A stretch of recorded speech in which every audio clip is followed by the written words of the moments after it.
Hi, everyone. I'm Beth Rebay, the host of the Civics Project, which is sponsored by Repair. I'm really glad to be back with you this week for our 40th episode in 2021 on certified organic standards. Before we begin, I want to start with a brief land acknowledgement. Repair acknowledges the Gabrielina Tongva peoples as the traditional land caretakers of Tovangar, the Los Angeles Basin and South Channel Islands. And we're grateful to have the opportunity to work for the Tarahatom, the indigenous peoples in this place. We pay our respects to Hanukvatam, the ancestors, Ahihiram, the elders, and Eohinkem, our relatives and relations, past, present, and emerging. As noted, today's focus is on certified organic standards, and I want to begin with just a tiny snapshot. We can't be comprehensive in limited time, but I want to talk a little bit about the history and the concept of organic foods and organic farming and organic products domestically in the United States and also globally. So the first discussion of what would come to be termed organic standards, foods, or farming emerged in the early 1900s as farmers started to introduce synthetic fertilizers made with nitrogen and also chemical pesticides into farming. These were not at least common or widespread practices domestically or globally before the 20th century. They accompanied the growth of the Industrial Revolution and the transition towards agribusiness. And so as we start to see farming get more centralized and to be affected by contemporary early 20th century technologies, we start to see some people talk about food safety and quality in the context of all that early chemical use and use of synthetic products that were basically new in agriculture. The term organic farming didn't actually show up until 1940 and is attributed to an advocate in the United Kingdom. But it was adopted over time across various kinds of locations, somewhat in the US and Europe. The organic foods movement also eventually became very powerful in India and some other non-Western countries.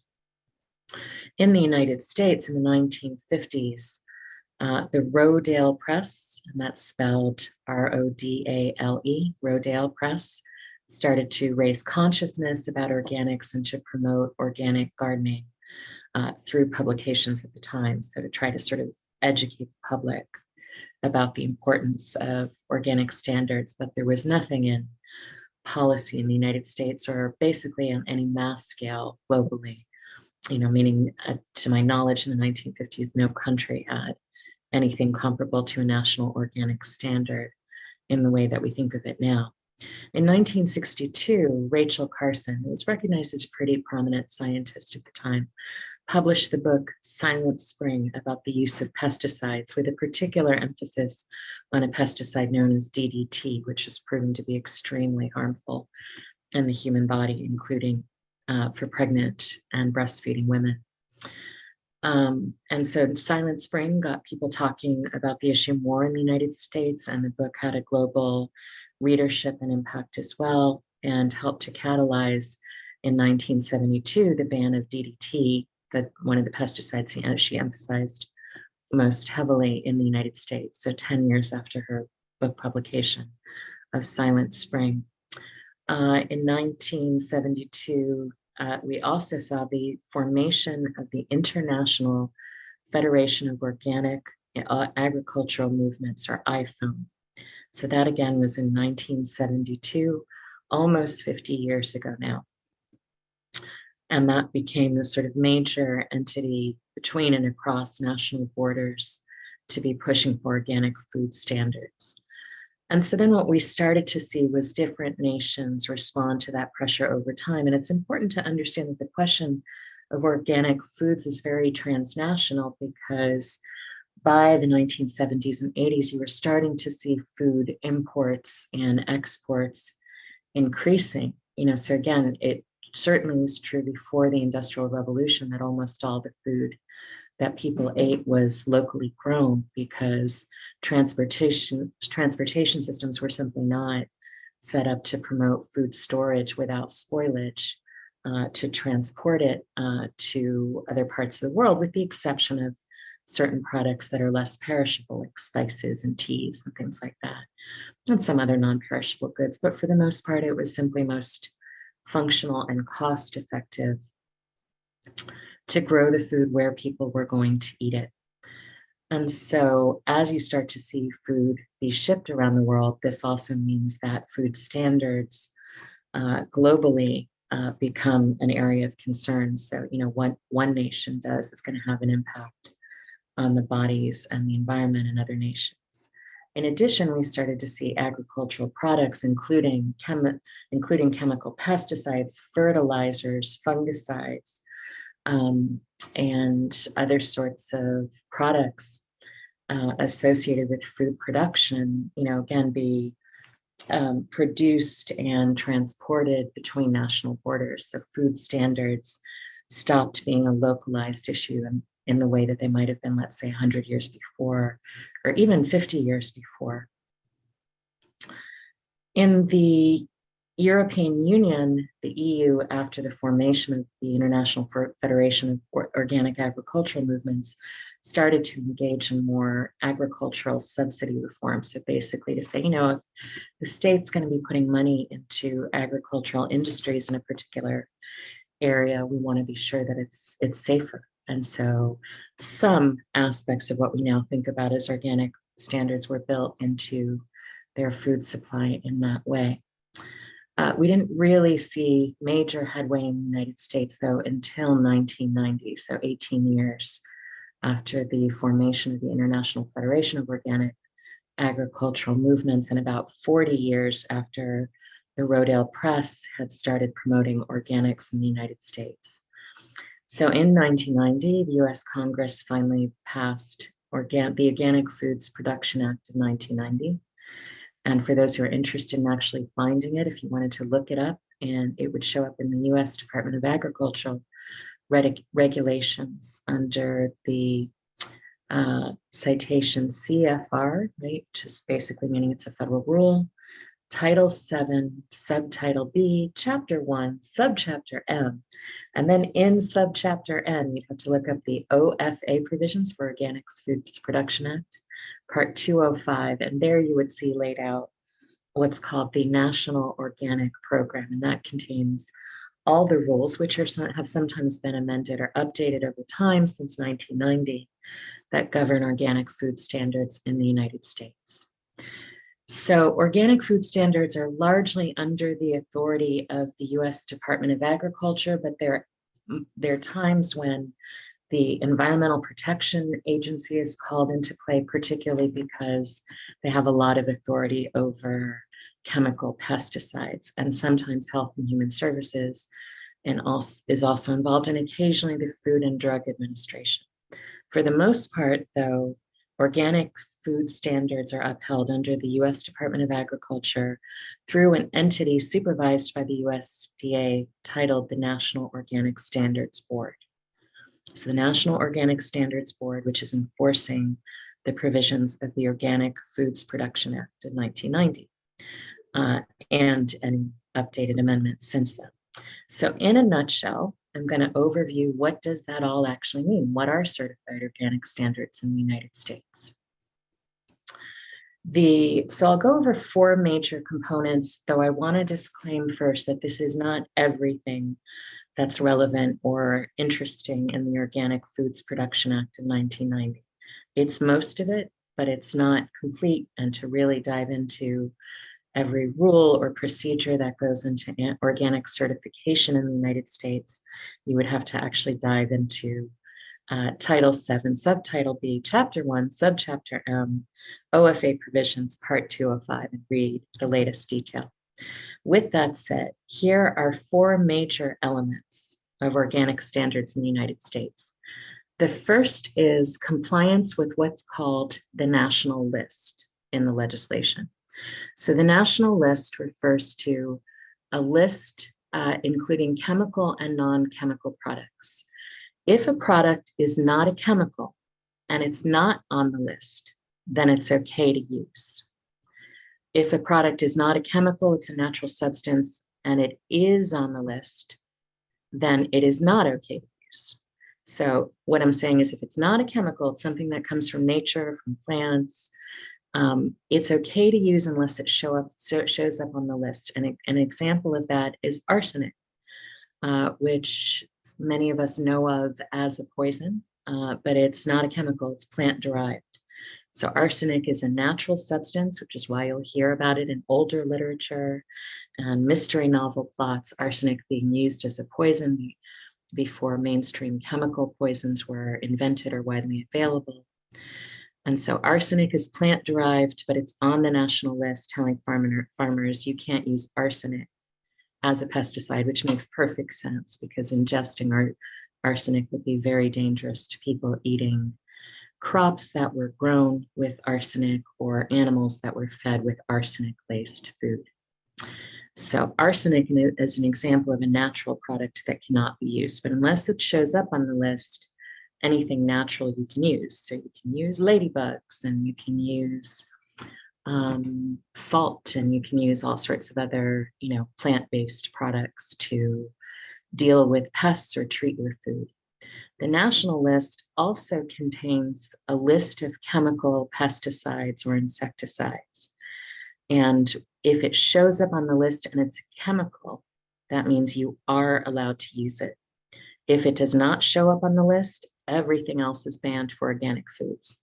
So basically, the food industries, if they want to, can try to lobby to get exceptions for some chemical pesticides, insecticides, or fungicides to be included on the list based on the argument that they are not dangerous enough to humans or the environment to ban inorganic food production.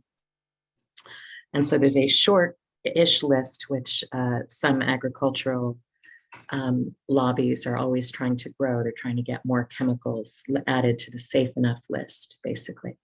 So there are a few chemical products you can use, a few natural products you can't use. And otherwise, anything that's not on the list is not allowed if it's a chemical and is allowed if it's natural. So that's the way the national list works. And again, it's a subject of ongoing tension with growers and other lobbyists sometimes trying to change the composition of the list, and organic foods advocates sometimes trying to get things taken on or off the list for safety purposes. So the national list is one. And when you ask people, what does organic food mean? Most people will say, well, there were no pesticides. And the pesticides portion is what's encompassed in the national list, but there are actually a lot of other provisions of organic growing standards. So I'm going to move on to three more. So compliance with the national list is one. The second is what's called ionizing radiation, and also known as irradiation, IRR radiation, or IR radiation of food. And what this refers to is basically bombarding the food with gamma rays. And it sounds like Star Trek or Star Wars or some sort of science fiction, but gamma rays are something which can be basically used to treat food, in part because they can sometimes kill off pests, so they can kill bugs or other sorts of pests that are attacking food. But farmers often have another motivation to irradiate foods, and that's that it changes the chemical structure, or the biochemical structure rather, of the food product sometimes in ways that can be used to slow down ripening and therefore reduce food spoilage. So some growers want to irradiate the food because they get more of the product to market without spoilage. It lasts longer in the stores before you purchase it, and they make more money that way. So radiation is a way to deal with pests. It's also a way to make some types of produce spoil less quickly. So all that sounds nice, right? Getting rid of pests and not having food spoil as quickly. So we can ask ourselves, well, why is this an issue? And then why not irradiate foods? And the reason is that in changing the biochemical structure of the food, there are several potential impacts. One is just that the food may lose some of its nutritional value. So when you're changing the chemical structure of the food, it might destroy some vitamins or minerals or other nutritional resources within the food. It might make the food harder to absorb or digest, so that even if the nutrition is in the food, you're absorbing less of it, more of it is passing out of your system as waste. And a third major concern with the radiation is that sometimes by changing the biochemical composition of food at the molecular level, you're creating basically unstable molecules within the food. And those unstable molecules are what we think of as free radicals, meaning basically substances which can cause, once they're in your body, damage to your cells. So if you're ever hearing somebody talk about free radicals and antioxidants, the basic idea is that irradiated food has more unstable molecules, which can scar or damage cells in your body. And that, among other things, can increase your cancer risk. So foods that are irradiated may, in some instances, become significantly more carcinogenic, more likely to promote the growth of cancers or start cancerous cells growing. So there are health risks associated with irradiation, and also losses of the nutritional value associated with irradiation. And farmers will often feel like, look, if my food is not getting spoiled and this is a way to get rid of pests, I'd still like to do this. And so the organic food movements has stepped in. And I'm not saying all farmers want to do this, but those that do, especially when we're talking about large corporate agricultural businesses, which are focused on their stockholders and their bottom line and how to, sort of make the most money off of what they grow. So you don't want to picture small farmers as much here, but large agricultural giants. One of the reasons to include irradiation in the organic standards is to basically say, like, we can't trust the market to just decide for us how many carcinogens can be in our food and how much of the nutrition in food should be protected. And of course, if you buy a piece of produce, there's absolutely no way to tell by looking at it, tasting it, or touching it, was it irradiated? So this is also one of the reasons it's included in organic standards, because it gives basically consumers some way to monitor what they're being exposed to. So that's irradiation, also known as ionizing radiation. The third major requirement for organic certification is that if you are certifying a food product as organic, that means that it cannot involve genetic modification. So this is a term that people have heard of more. You may see foods having the label non-GMO or no GMO.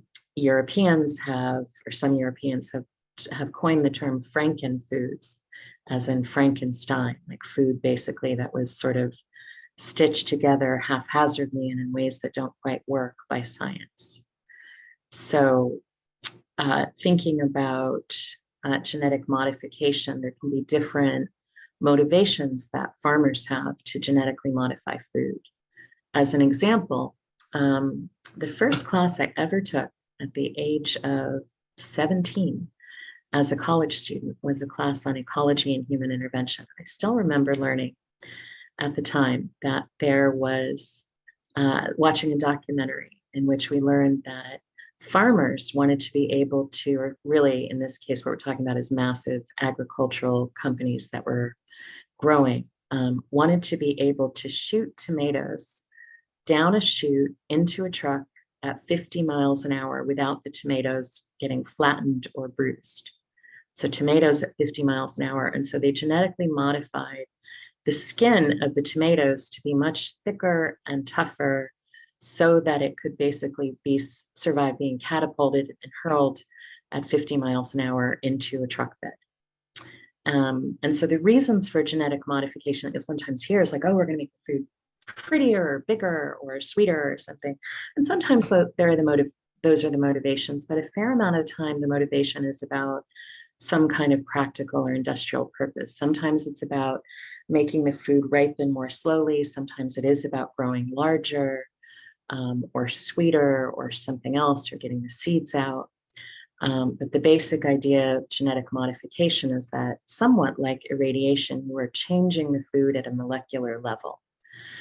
And the risks associated with genetic modification are similar to irradiation, meaning that when you genetically modify food, you may make it a lot harder to digest or absorb, or to do so without more strain on your digestive system, your stomach, your intestines, your whole gastrointestinal system.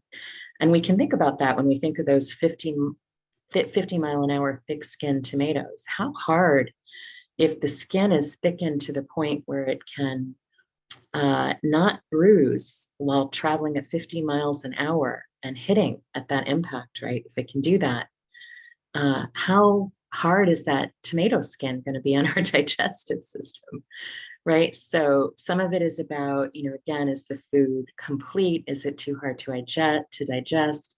Genetic modification can sometimes have the effect, often does have the effect of stripping at least some helpful nutrients from the food, so food gets nutritious, which is one of the reasons that a number of Western European countries make fun of the US food market and talk about Frankenfoods, saying like we have these bizarre genetically engineered foods which are not as fresh and don't taste as good and so forth because they've been changed in these ways. But the other major concern with genetic modification is that when you are changing the molecular composition of foods, at this biochemical level, you can create instability in the molecular structure of those foods. And that creates these unstable molecules that enter your body when you eat the food, and they can damage the cells in your body and increase the risk of cancerous cells beginning to form. Can also cause, over time, if with enough accumulated damage, weakness to your immune system or to other organs of the body. So eating a little bit of genetically modified food, which we've certainly in the United States all done, it's just unavoidable in our market, doesn't mean that you're immediately going to grow a tumor or be unable to digest your food. But, in accumulated quantity, the risk with genetic modified foods is that not only are you getting less nutrition, but you are potentially over time increasing your cancer risk or doing other sorts of damage to your immune system. So genetic modification is prohibited in any food that's certified organic. So just to confirm what we've reviewed so far, if it is certified organic, it can't have been genetically modified, it cannot have been irradiated, and it cannot have used any chemical products unless they are on the exceptions category on the national list, and would have been natural only, and also not have used any natural products that are banned on the national list, like arsenic, right? So less toxic, no irradiation, no genetic modification. There's one last rule, and this is the one that usually people have not heard of, and it always shocks folks. And that's that certified organic food may not have used sewage sludge as a fertilizer. So when I say sewage sludge, you're going like, she can't mean that. And I do mean sewage sludge basically is anything that has been flushed, poured, or dumped into the US wastewater system. So anything that's gone into the sewers, whether down your toilet or down your sink, or down industrial sinks and chemicals, anything that's gone into the sewers. This creates this vast, very toxic mix of waste products. And the solid parts of that waste basically float to the top of the wastewater in the sewage. And they include, again, any household cleaning product that you use is going down your sink or your toilet or something. So Lysol, but also anything that's going through human bodies as waste and so forth, and also residue from metal pipes. So a certain amount of lead, for instance, is also winding up in the sewers. So the sludge that floats to the top, there are a few things that societies can do with it. Sometimes it just winds up in landfills, but our Environmental Protection Agency, unlike a number of other industrialized nations, has decided that this solid stuff in the sewers, which is the accumulation of private households, hospitals, chemical dumping from industries and so forth, all of that, public businesses, all of that sewage can be taken out of the sewer. It does go through a sewage treatment plant, so it's meant to kill sort of like the worst bacteria. But there's absolutely no way to remove all the poisonous or toxic substances in that sludge that wouldn't cost, billions of dollars. It's just impossible to do. And the EPA has basically said that's okay. You can use it. You can spread that sludge over a field of crops, notwithstanding the fact that it includes heavy metals, industrial compounds, some viruses and bacteria, drug residues, and radioactive material. And the reason that farmers do this is because sewage sludge, since it's literally just taken out of the sewers, is extremely cheap, right? So it is the cheapest available form of fertilizer in the United States. And it can help plants grow, albeit not as naturally as they would otherwise, because sewage sludge also contains a lot of fecal matter, a lot of poop, basically. And so the same way that farmers will, save animal poop as manure and let it compost and then spread it over their fields, you can use human waste in that way. The problem is it's not just poop, right? It's everything else that's been dumped in sewers, which is really dangerous. And so, we've had hundreds of documented cases of people falling ill after being exposed to sewage sludge fertilizer. Symptoms can include respiratory distress, headaches, nausea, rashes, reproductive complications, which, again, can be passed on to fetuses, cysts, and cancerous tumors. There was a case in the federal courts in the 11th Circuit that came up out of the state of Georgia about 13 years ago. So the case citation, for those who would like it, is McElmurray versus USDA, the U.S. Department of Agriculture, in 2008. The case was heard by Judge Anthony Alimo, and this is what he's quoted as saying after hearing all the evidence. He says, senior Environmental Protection Association officials agency officials took extraordinary steps to quash scientific dissent and any questioning of the EPA's biosolids program. Now, biosolids is the EPA's official name for sewage sludge. Right? So biosolids, bio meaning basically it's human poop, right? And it's solid. So the judge looked at all the evidence and found that the Environmental Protection Agency had been shown over and over that this form of fertilizer is not safe for humans or for the environment, and they went out of their way to suppress that information. The case, McElmurray versus the U.S. Department of Agriculture, involved the death of herds of dairy cattle who had eaten food that had been grown in sewage sludge, and the sewage sludge contained thallium, which is the primary toxin you find in rat poison. So the sewage sludge was laced with this poison because it had come out of the sewers where people dump things like rat poison and other substances. And it was used in accordance with federal guidelines. So the farmer who was growing this wasn't, circumventing the law. He was doing things exactly as approved by the EPA. And spread this sewage sludge all over, and the sewage sludge had been spread all over the feed that was given to the cattle, and the cattle ate the food, which was contaminated by sewage sludge fertilizer. It contaminated their milk, which reached several states and had measurable amounts of thallium, again, the toxin in rat poison.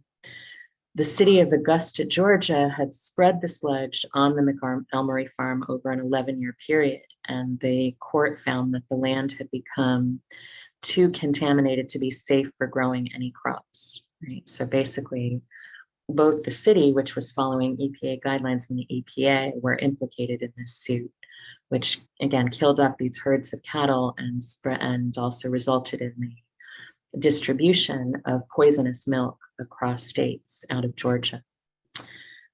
So one of the things to understand is, there's a host of scientific information that tells us sewage sludge is not safe. And it can be used legally in the United States with any food that is not certified organic. And the USDA has not backed down from this position. They've basically said ultimately it's better for the environment to be reusing the sludge than to just be dumping it in landfills. And there's also indications, right, again, that when you're putting poisonous sewage sludge over fields of crops and it's getting into the soil, it's contaminating that soil over time as well. So it's doing environmental damage in that way. So big sort of environmental questions that are all bound up in questions of food safety at this point. A few other things that I want to share. So this is sort of the basic concept of what are certified organic standards and why do they matter?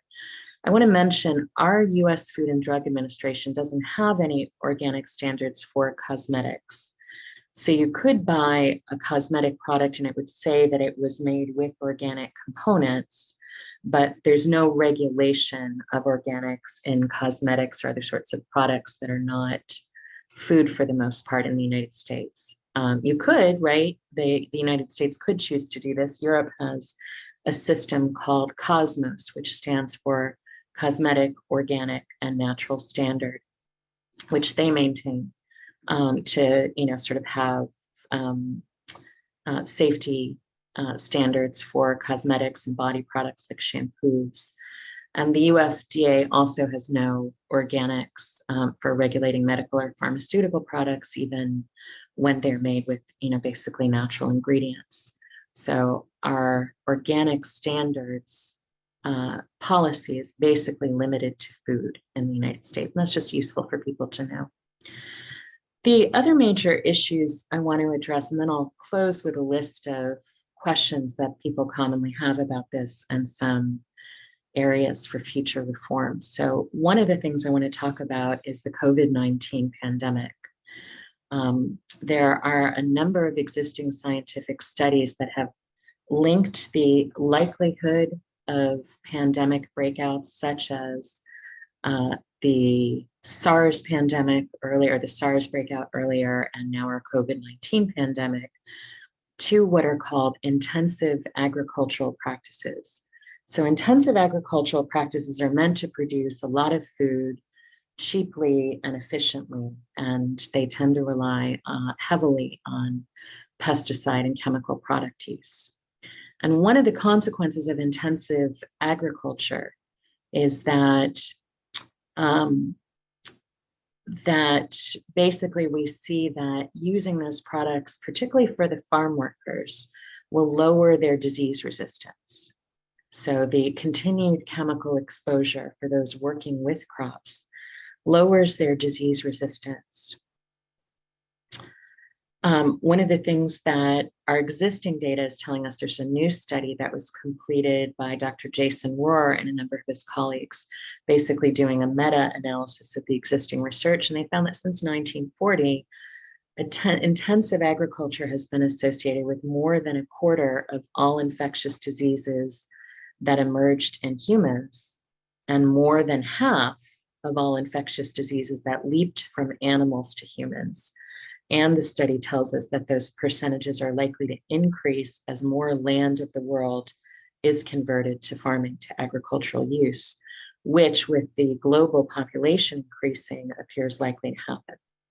So what this tells us is not that agriculture causes a pandemic, right? It didn't in and of itself cause the COVID-19 pandemic, but it significantly increases the likelihood that a disease will become infectious where there's like lower disease resistance in the population that's first infected, that a disease will become infectious to the point of the pandemic, right? So what the science is telling us is if we keep up with our agricultural practices in the way that we are, we should expect to go through more of what we've just been going through with, and are still going through right now with COVID-19. In other words, we should expect a pandemic-ridden future. That might not mean that there would be another one next year, but it does mean that sort of global pandemics would be something that would become something that would, occur potentially multiple times in everyone's lifetimes. And, one concern like the COVID-19 pandemic, its impact has been absolutely horrible, both, for all of us socially and for the people who have died and for their families. And the reality is that, on the scale of how it could be, the COVID death rate is not the highest possible, right? There was an earlier SARS outbreak in the last 20 years, which had a death rate that was more around 20 to 30% of those who were infected as compared to COVID, which is ranging somewhere between 1 to 5%, depending on the population and the medical response. And so, one of the things we have to keep in mind is how much worse can this get if we don't have major changes in our agricultural practices. This also raises the question of farm workers' safety. And one thing to keep in mind is, a lot of times when folks think about what to put in their own bodies, they're sort of like, well, I take vitamins and I exercise and, everything gives you cancer now. I just can't worry about it. But like, I'm going to eat my veggies and I just got to live in the world. And that's really understandable. And it's a choice that you make for you. And we also make economic choices at the grocery store. Am I going to buy something more cheaply that's not organic? Or am I going to buy the organic version that might cost 2 or 3 times as much? And not everybody can afford or will make the choice to buy, relatively overpriced organic foods. But one of the challenges here is that regardless of what individuals choose to put into their bodies, we have in the United States a very underpaid, very exploited group of farm workers who are often, being paid sub-minimum wage because they're undocumented or exploitable in other ways. So we've got these very low wage workers who are exposed to whatever's going on in the agricultural industry. And so we see very high rates of illness and disability among migrant farm workers that can't be explained by poverty alone, that are about exposure to environmental hazards, which are, in spaces which are in effect their workplaces. So one thing to think harder about organic standards is that where they're not present, what we see is a major set of health consequences for farm workers and their families. And because many of the pollutants that are used in agriculture are not temporary, they don't just like pass through your system and expose you for a while. Some literally can't be processed, so they will live in your body for the rest of your life. And they are transmissible, they're heritable, which means they can be passed through the DNA by mothers and fathers to babies.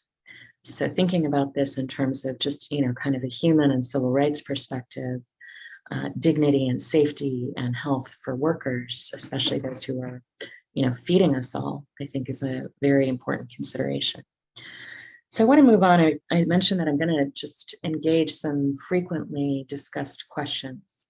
So one question folks have is, they'll say, well, if I eat an all organic diet, does that mean I'm eating healthy?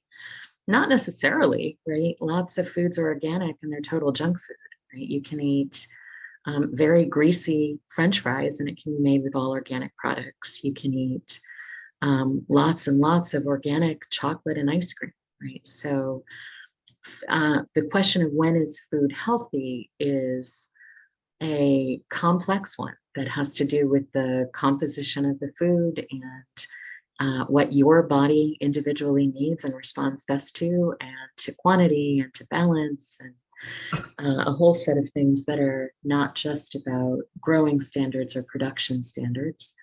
And in addition, organic food standards only govern the things that the Organic Foods Production Act covers. So they don't in and of itself impose requirements on agribusiness or growers to make sure that there's no pre-existing contamination in the soil in which they're growing food. And water quality can still be very poor in particular counties or areas, and organic food standards aren't basically applying to the water supply. So the fact that your food is organic, even if it's an otherwise healthy food, it's this nice, pretty a bunch of broccoli, for instance, or kale, and it's certified organic, it could still have pollution, right? Because our land and air and water have been affected for essentially 100 years now by the Industrial Revolution, we live in a very polluted environment. So organic food is never perfectly healthy because our environment is not perfectly healthy, even if we're happy with the existing organic standards and they're adhered to and the certification is done properly. that's the reality. Our food supply is just not that clean. So another question like folks may then ask is organic food healthier than its inorganic counterparts? And ultimately, that's something that you could try to answer for yourself based on your own subjective definitions of what is healthy. But what I can say is that, yes, on the whole, organic food is likely to be somewhat healthier than the same food product, which was not produced with organic standards. If nothing else, because it's likely to be somewhat less carcinogenic, less cancer causing, and may have more nutrients and is less likely to have chemicals, which would make the food harder to digest. So while I would never say it's absolutely always true that every piece of organic food is always the healthiest option, on the whole, in totality, yes, we can say it is somewhat healthier. Some folks will say, well, can I just wash it thoroughly? I can get like a vegetable scrub and a brush and just wash off the toxins if I'm buying foods that are not organic. And it certainly doesn't hurt you to do that, because you may be able to get some pesticide residue, things that have been sprayed off the food if you wash it well and carefully. But we have to go back to that sewage sludge and also the irradiation and genetic modification. Washing foods does nothing to remove any contaminants or risks that are associated with those three practices. So when food has been fertilized with sewage sludge, the sludge seeps into the soil and it becomes the food for your food, right? So if you're growing, let's say, carrots and you fertilize it with sewage sludge, the sludge goes into the soil, the carrot derives its nutrients from the soil, so whatever metals or chemicals are in the soil are going to get absorbed into the carrot. You can't wash that off. It's inside the cells of the food. Some folks will think like, well, if I get something like a peel, like a banana or an orange, I can just peel it off. I can peel off peel of an avocado. That helps to a certain extent, though not entirely. Again, with pesticides and fungicides and insecticides, it does not protect you at all when you're talking about sewage sludge fertilizer. And it also does nothing for irradiation or genetic modification. So no, in essence, you can't wash away the poisons. Some people ask, like, if I eat 100% certified organic diet, will my body be pollution free? And the answer is no.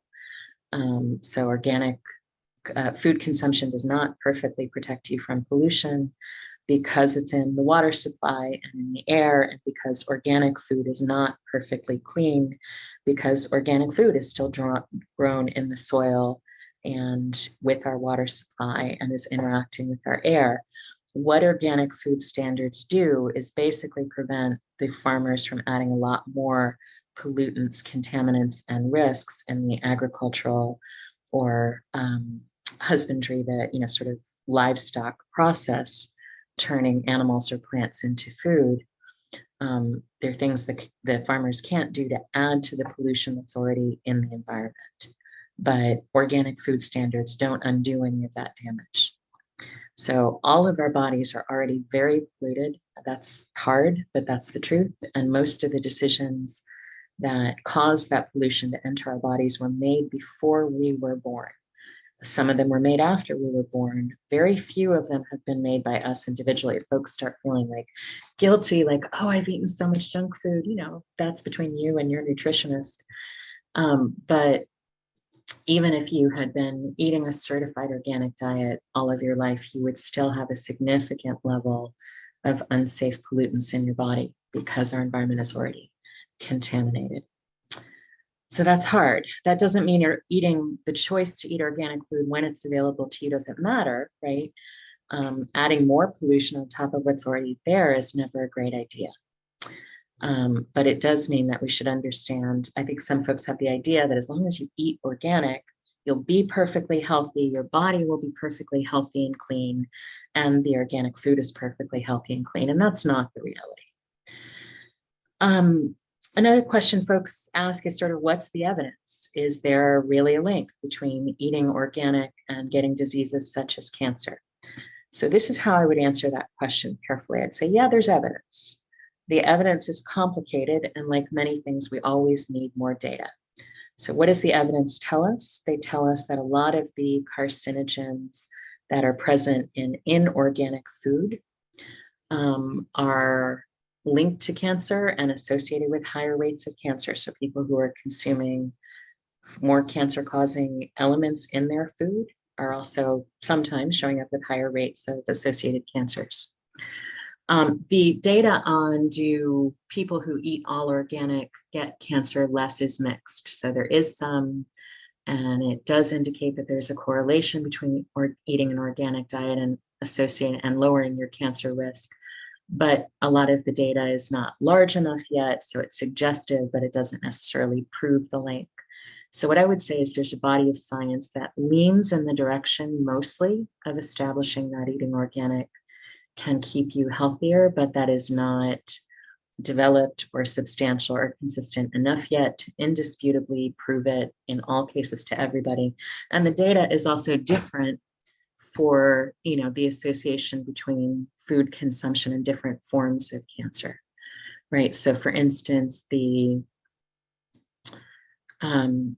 some physicians advocacy groups who've started to advocate about the links between dairy and hormone sensitive cancers like breast and ovarian cancer.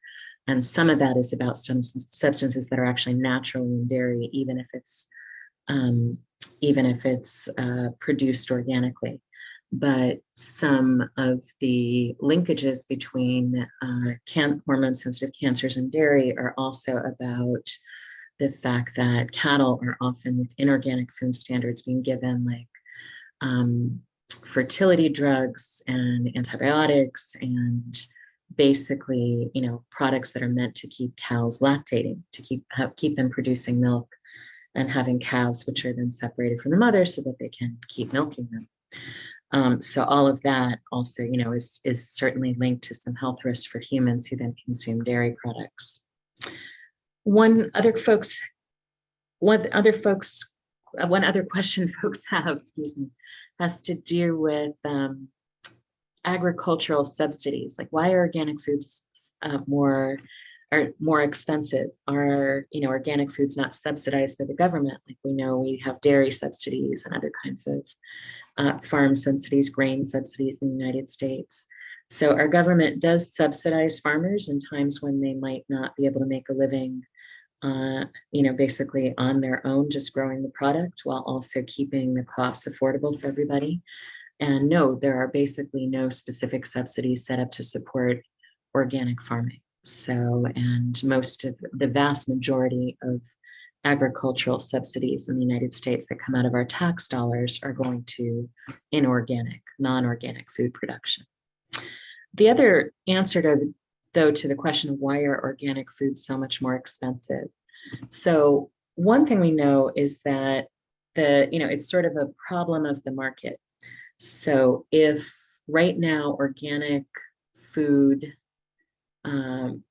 buying amounts to less than 2% of all the food that's bought, in grocery stores, restaurants, everywhere. So organic food consumption is, basically a small fraction of all the food that's purchased in the United States, and mostly is done by the middle and upper classes. And we have a growing gap between rich and poor in the United States.